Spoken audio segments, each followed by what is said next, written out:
جمعیت علماء تقریباً 100 سال سے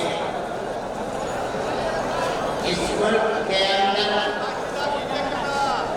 ایسی پیار و محبت کے ساتھ قربانیاں دیتی چلی آئی ہے جس کے اندر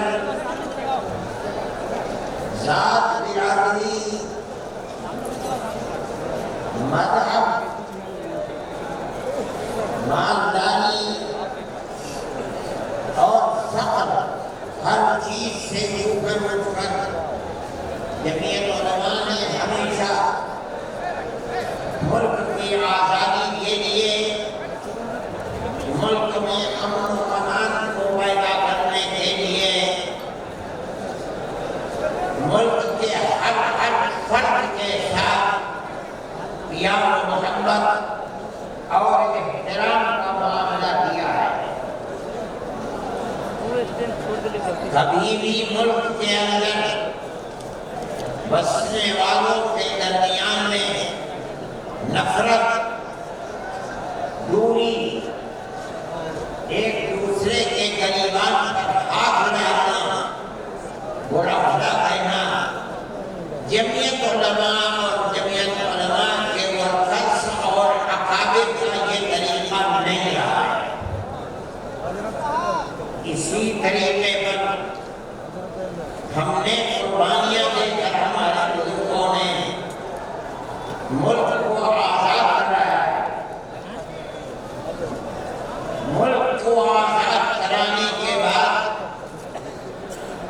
ملک کا دستور بنایا گیا۔ کوئی یہ سمجھتا ہے اگر کہ ملک کا دستور بغیر مسلمانوں کو ساتھ لیے ہوئے صرف ہندوؤں نے دستور بنایا ہے تو وہ بسم اللہ کی حکومت میں رہتا ہے، اسے دنیا کا کچھ پتہ نہیں ہے۔ کیونکہ اس ملک کی آزادی میں ہمارا کردار 145 سال کا کردار ہے۔ کسی کا کردار اتنے لمبے زمانے تک نہیں ہے کہ وہ مرتے مارتے پھانسی کے پھندوں کے اوپر لٹکتے اپنی گردنوں کو کٹواتے ہوئے 145 سال تک اس ملک کے اندر ہم نے کام کیا۔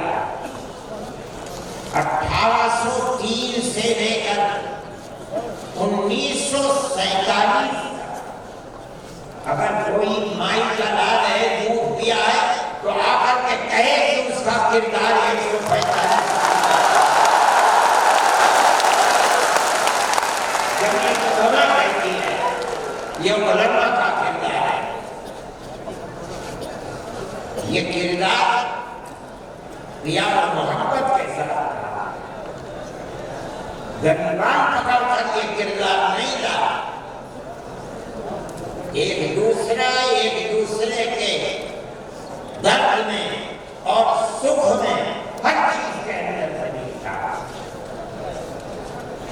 یہ ہمارا کردار ہے۔ ہم نے اس طرح سے اس ملک کو آزاد کرایا، کوئی نہیں تھا آزادی کی آواز اٹھانے والا۔ 1803 سے ملک کے لیے قربانی دینے والے 1857 کے اندر صرف دہلی کے اندر 33,000 علماء کو قتل کیا گیا۔ سبل میں، مراد آباد میں، میرٹھ میں سینکڑوں علماء کو جس کے جسم کے اوپر لباس عالموں جیسا ہوتا تھا اس کو پھانسی کے تختے پر چڑھا دیا جاتا تھا۔ کوئی نہیں تھا، کانگریس کا وجود بھی نہیں تھا۔ کانگریس تو بنی ہے 1883 میں اور 18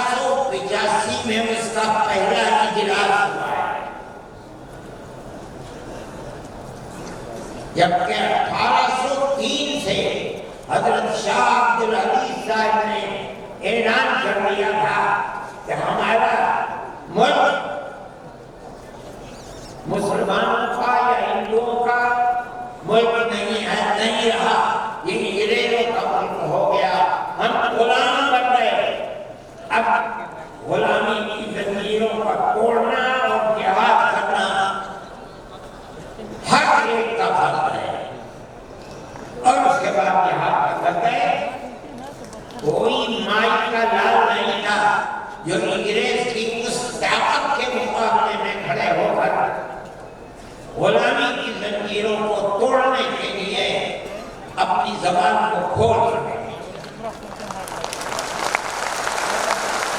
اس اعلان کے تقریباً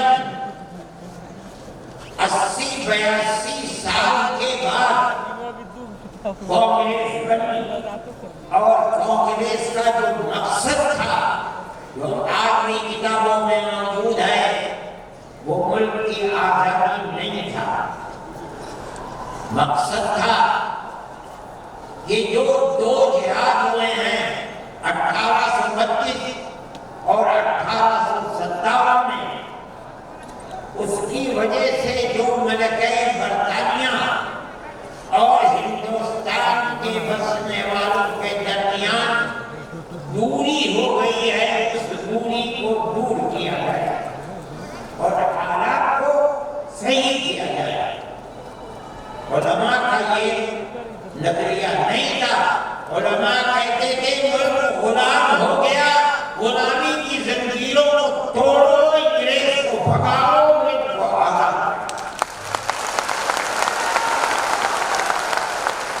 یہ تو حالات تھے جس کے اندر مسلمان داخل ہوئے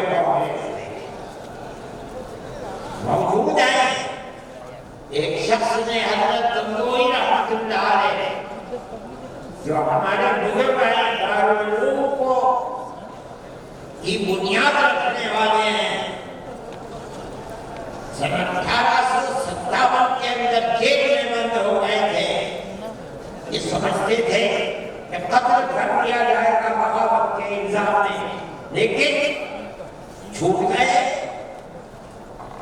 ان سے پوچھا کہ ایک جماعت بنی ہے جس کے بنیادی کردار ہندو بنا رہے ہیں، کیا مسلمانوں کے لیے اس میں شریک ہونا جائز ہے؟ حضرت نے فتویٰ دیا جس طرح ایک ہندو اور ایک مسلمان کاروبار اور بزنس میں شریک ہو سکتا ہے، تو اسی طرح کانگریس کے ساتھ مسلمان شریک ہو سکتا ہے، بشرطے کہ اپنے دین کا نقصان نہ ہو۔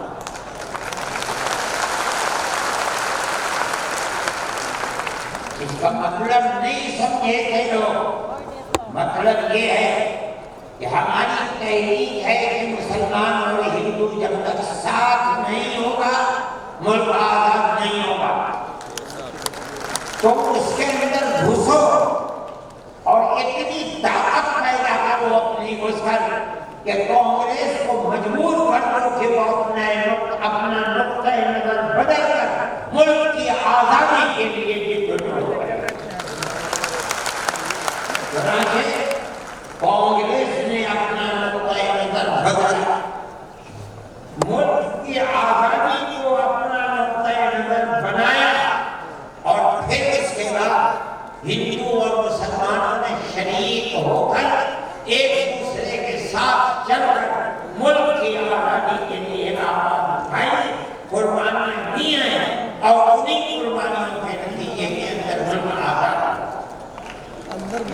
میرے بھائی اس بات کو سمجھیے، جیسے جیسے ملک کی آزادی قریب ہوتی جاتی تھی، جمعیت علماء ہند بار بار کانگریس سے کہتی تھی کہ ہم نے تمہارا ساتھ دیا ہے، آج ہم تمہارے ساتھ کھڑے ہیں، ہمیں یہ بتاؤ کہ ملک کی آزادی کے بعد ملک کا دستور کیا رہے گا؟ کیا سیکولر دستور ہوگا یا مذہبی حکومت ہوگی؟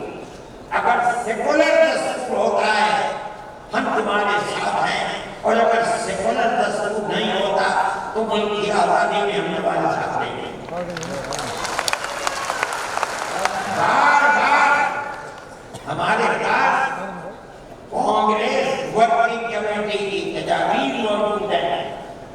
کانگریس بار بار اہد کرتی ہے کہ ملک آزاد ہوگا تو ملک کا دستور سیکولر دستور ہوگا، ہر اقلیت کو اپنے مذہب کے اوپر آزادی سے چلنے کا اختیار ہوگا۔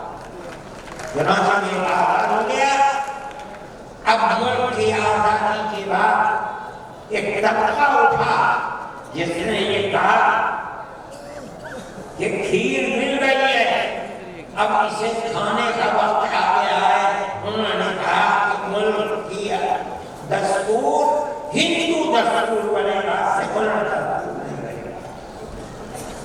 جمعیت علماء کے لوگ تھے، مولانا ابوالکلام آزاد تھے کہ جمعیت علماء کی ورکنگ کمیٹی کے ممبر تھے، مولانا مدنی تھے، مفتی اعظم مفتی کفایت اللہ تھے، مولانا ابن الرحمن سبحانی تھے، اور ان کے پیچھے لاکھوں آدمی تھے۔ انہوں نے کہا جو ہم سے وعدے کیے ہیں ان وعدوں کو پورا کرو۔ اگر ملک کی تقسیم ہوئی ہے اور مسلمانوں کو ایک حصہ دے دیا، تم نے دیا ہے، ملک کی تقسیم پر تم نے دیے، ہم نے جوتے کھائے ہیں، ہمارے گھروں کے اندر جوتوں کے ہاتھ رہے ہیں، مگر ہم نے ملک کی تقسیم کو ہم سے جو وعدہ کیا تھا اس وعدے کو پورا کرو۔ جو دستور کے اندر دفعات ہیں کہ ہر اقلیت کو اپنے مذہب پر چلنے کا حق ہے، یہ دفعات جمعیت علماء کی دی ہوئی دفعات ہے، مولانا ابوالکلام آزاد کی دی ہوئی دفعات ہے، مولانا مدنی کی دی ہوئی دفعات ہے، مفتی کفایت اللہ کی رکھی ہوئی دفعات ہیں، جن دفعات کی بنیاد پر ہر اقلیت ملک کے اندر ملک وہ حصہ سمجھتی ہے جو حصہ کوئی اکثریت کا فرد سمجھتا ہے۔ یہ جمعیت علماء کی تاریخ ہے۔ ہم اپنے مذہبی اعتبار سے دستور کو ہاتھ میں لے کر کہہ سکتے ہیں کہ ہمیں اپنے مذہب پر چلنا اور مذہب کو اختیار کرنے کا حق ہے۔ اس دستور کے نعرہ تکبیر!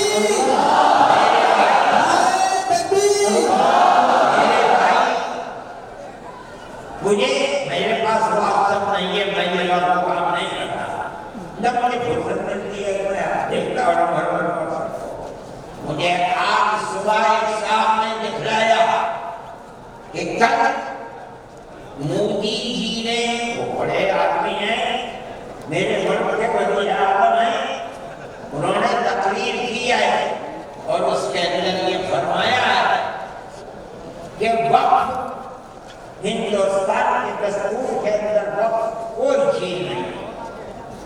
مجھے حیرت ہوئی کہ ایک ملک کا وزیر اعظم اور ہندوستان کے سب وزیر اعظم یہ بات کہہ رہا ہے۔ میں کہتا ہوں کہ وقت قرآن کا فیصلہ ہے، اللہ کے نبی حضرت محمد کا فیصلہ ہے، ہمارے دین کا سنت ہے۔ وقت کا لفظ نہیں آیا، لیکن یہ بات آ گئی 25 اور 26 دفعات کے اندر کہ اس ملک میں ہر اقلیت کو اپنے مذہب کو پکڑنے، اپنے مذہب کو چلنے کا اختیار ہے۔ کیا مطلب یہ ہے؟ کل تو آپ کھڑے ہو کر کہیں گے کہ نماز کا دن دستور کے اندر نہیں ہے، حج کا نام دستور کے اندر نہیں ہے، زکات کا نام دستور کے اندر نہیں ہے، رمضان کے روزوں کا نام دستور کے اندر نہیں، اس لیے ہر چیز کو بتا دیا جائے۔ یہ کیا چیز ہے؟ دستور مجموعی طور پر دستور نے کہہ دیا کہ مسلمان ایک اقلیت ہے اور ہر اقلیت کو اپنے مذہب پر چلنے کا اختیار ہے، مذہب کی ہر چیز اس ایک ڈبے کے اندر آ گئی۔ وقت کا مسئلہ، اسلام کے اندر جو چیز اسلام کی ہے مذہب، وہ چیز ہے جو قرآن کے اندر ہے۔ ایک دوسری وہ چیز ہے جس کو ہمارے آقا حضرت محمد صلی اللہ علیہ وسلم نے فرما دیا۔ یہی تو اسلام کی بنیاد ہے۔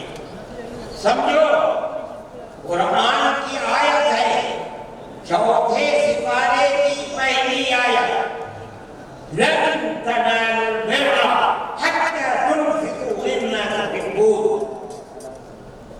لن تنالوا البر، ہرگز تم جنت کو نہیں پا سکتے۔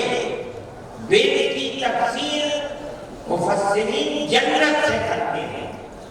اے مسلمانوں، کان کھول کر سن لو، ہرگز تم جنت کو نہیں پا سکتے۔ یہاں تک کہ تم اپنے اس مال کو اللہ کی رضا کے لیے خرچ کرو جو تمہارے پاس ہے۔ جس مال کو سے تمہیں محبت ہے، اس مال کو تم اللہ کی رضا کے لیے خرچ کرو۔ اسلام ایسا مذہب نہیں ہے۔ جب یہ آیت اتری، اللہ کے نبی نے بیان فرمائی، تو نسائی کی حدیث ہے کہ ابو طلحہ انصاری رضی اللہ عنہ جو ایک دولت مند آدمی تھے، وہ اللہ کے نبی کے پاس آئے اور آپ نے کہا کہ یا رسول اللہ، اللہ ہم سے ہمارے مال کے بارے میں فرماتا ہے کہ اگر تم جنت کے طالب ہو تو جو مال سب سے اچھا ہے تو اس کو اللہ کی راہ میں خرچ کرو۔ یا رسول اللہ، میرا سب سے بہترین مال فلانی زمین ہے، میں آپ کو گواہ بناتا ہوں کہ میں اس کو اللہ کے لیے وقف کرتا ہوں۔ یہ حدیث موجود ہے۔ مذہب اور کس چیز کا نام ہے؟ جو اللہ نے فرمایا وہ مذہب ہے، جو رسول اللہ نے فرمایا وہ مذہب ہے۔ یہ حیرت ہے کہ مودی جی ہمارے مذہب کے بارے میں فیصلہ کرتے ہیں کہ وقت کے اندر وقت کا ذکر دستور کے اندر۔ ارے بابا، دستور کے اندر مذہب اسلام کو ہر اقلیت کو اپنا مذہب قبول کرنا چاہیے، آزادی دی۔ یہ ہمارا مذہب ہے، وہ ہمارا مذہب ہے۔ اللہ نے فرمایا، رسول اللہ نے فرمایا۔